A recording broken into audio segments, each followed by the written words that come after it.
As far as football fairy tales go, it could not have been scripted any better for St. Andrew Technical High School STATHS, after Omari Laing came off the bench to score the winning goal against Wolmer's boys in the 89th minute to guide his team into the semifinals of the ISSA Digicel Manning Cup for the 5th consecutive time.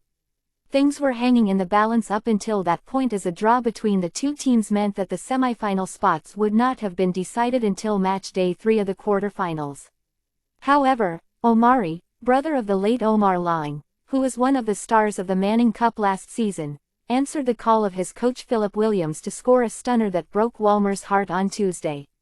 The soft-spoken Laing said that he won it for his STATHS family. "I did it for my team and the coaching staff." The instructions he received in his introduction to the game was to use his pace to help benefit his teammates. "Coach told me to drive past the defender and cross the ball. And the goal he scored was just his second at this level.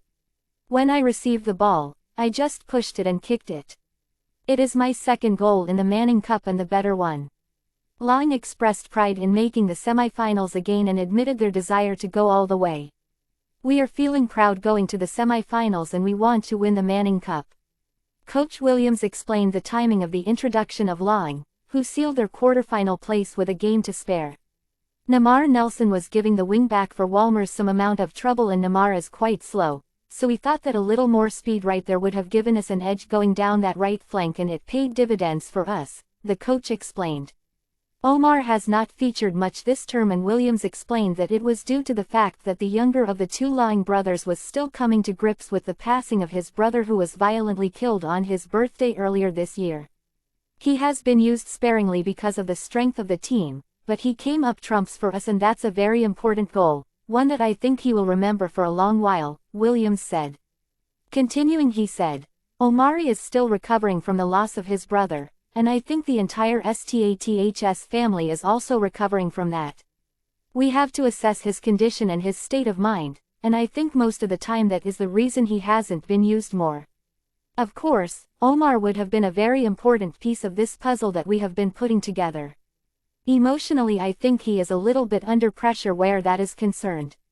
We just have to gather around him and rally around him and support," Williams remarked.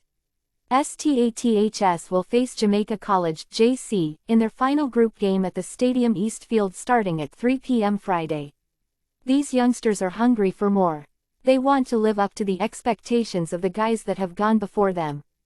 "Going into the JC game, I'm certain that my boys will want to put their best foot forward. It doesn't matter if we have already qualified for the semifinals. Playing against JC, a quality team, is one that we would like to match medal against to see where our program is," the coach said.